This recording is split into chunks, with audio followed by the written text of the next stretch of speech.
अजून आमची चर्चा व्हायची, चर्चा करून ठरवू. छगन भुजबळांनी म्हटलंय की चारही जागा शिवसेना मागत आहे, त्यामुळे महायुतीमध्ये यावरून काही वाद होईल. तुम्हाला काय माहिती मिळते महत्त्वाचं नाहीये. महायुती योग्य प्रकारे लढेल. छगन भुजबळांनी म्हटलंय की जे लोकसभेत झालं ते झालं, पण आम्हाला विधानसभेत 80 ते 90 जागा मिळाल्या. विधानसभेमध्ये कोणी किती जागा लढायच्या या संदर्भात तिन्ही पक्षाचे नेते एकत्रित बसतील, योग्य फॉर्म्युला ठरवतील आणि त्यानुसार तिन्ही पक्षांना जागा मिळतील.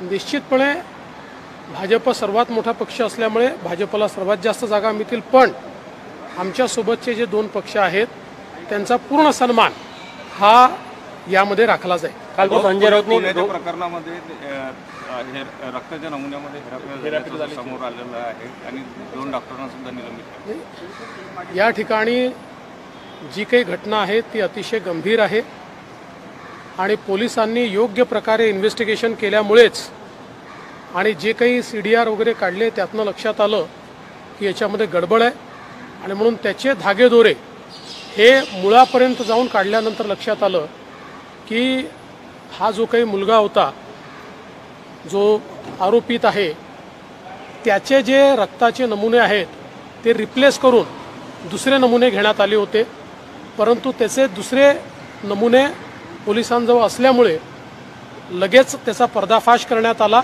आणि यामध्ये जे डॉक्टर त्याच्यात इन्वॉल्ड होते त्यांना देखील अटक करण्यात आलेली आहे. त्यामुळे हे जे काही प्रकरण आहे याच्या पूर्ण मुळाशी आणि तळाशी गेल्याशिवाय पोलीस विभाग थांबणार नाही. बीडमध्ये वंजारी समाज आणि मराठा समाजामध्ये जातीय तेढ निर्माण झाली. बीडमध्ये वंजारा समाज आणि मराठा समाजामध्ये जातीय तेढ वाढताना दिसत आहे. मला असं वाटतं की असं काही घडणार नाही. दोन्ही समाज जे आहेत हे वर्षानुवर्ष सोबत राहिलेले समाज आहेत. त्यामुळे काही लोक हा प्रयत्न करतात, पण अशा प्रकारचा प्रयत्न यशस्वी होऊ दिला नाही पाहिजे आणि दोन्ही समाजातले जे जाणते लोक आहेत त्यांनी जर असा छोटाही प्रयत्न कोणी करत असेल तरी तो थांबवला पाहिजे. अंजली दमाने यांनी अजित पवारांचा राजीनाम्याची मागणी केलेली आहे. अजित पवारांनी फोन केला होता असं त्यांचं म्हणणं आहे. संजय राऊतवर तुम्ही रिॲक्शन द्या का? काल त्यांनी जी भूमिका मांडली त्याबद्दल तुमचं काय? साहेब, मी तुम्हाला वारंवार सांगितलं की संजय राऊत यांच्यावर मला प्रश्न विचारत जाऊ नका. जे लोक गांजा पिऊन त्या ठिकाणी लेख लिहितात, मला असं वाटतं, खरं म्हणजे मी त्यांच्यावर कधी बोलत नाही, पण मला वाटतं ते लंडनला आहेत असं समजलं मला. तिथे चांगले मानसोपचार तज्ज्ञ आहेत, योग्य त्यांनी औषध घ्या. अमित शहा म्हणाले की 10 तारखेला मोदीजी पंतप्रधान पदाची मात्र 6व्या टप्प्यामध्येच आम्ही बहुमत पार केलंय. होऊ शकतं.